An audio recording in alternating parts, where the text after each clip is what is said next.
Hello, true crimeers. This is the case of Dawn Miller. Viewer discretion is advised. At the time this case occurred, Dawn Marie Miller is 22 years old, and she lives in the Bellefonte, Pennsylvania area with her mom. According to her mom, Dawn did grow up with some learning disabilities, and she could be maybe a little naive and perhaps a little too trusting. But, growing up, she was always a good kid. She was always well behaved, never really got into any kind of trouble. Her mom would say that, Dawn was pretty much a shy kid. But by 1992, she is dating a man named Greg Emmel, whose photo I cannot find.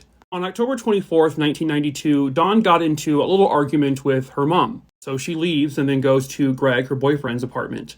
Her mom would never see her again. The last time anyone saw Dawn, she was in this general area in Bellefonte, Pennsylvania, just outside an apartment complex called the Academy Apartments. She was seen getting into a 1982 Datsun 210, not this exact one. I guess it was a brown / maroonish color, which is something her boyfriend drove. She got into the car with her boyfriend and her boyfriend's nephew. And then after this, nobody ever saw her again. She never came home. Her mom would report her missing, and police, unfortunately, just did not take it seriously from the get-go. They really, they dropped the ball. They figured, she's 19 years old, she's an adult, she can disappear on her own.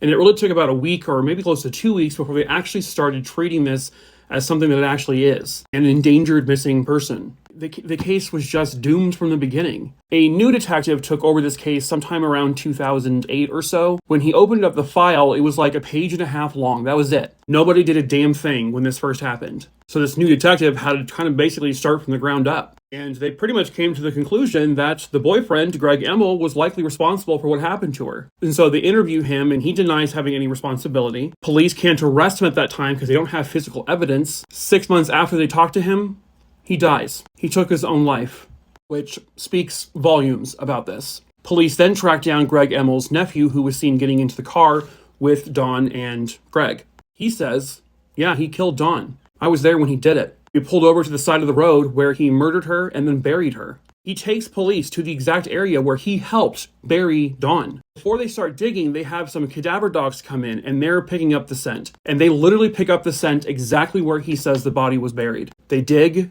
and nothing. There's no body there. The fact that the dogs, though, picked up on, the scent of a decaying body would indicate that at one point there was likely a body in this spot. Greg probably moved it at some point. And so Dawn has not come home yet. Her likely killer is gone. They have no evidence to arrest the nephew because there's no body. And in the end, Dawn gets no justice. But maybe someone somewhere out there knows where she is. So if you have any information on her whereabouts, please call 570-368-5700.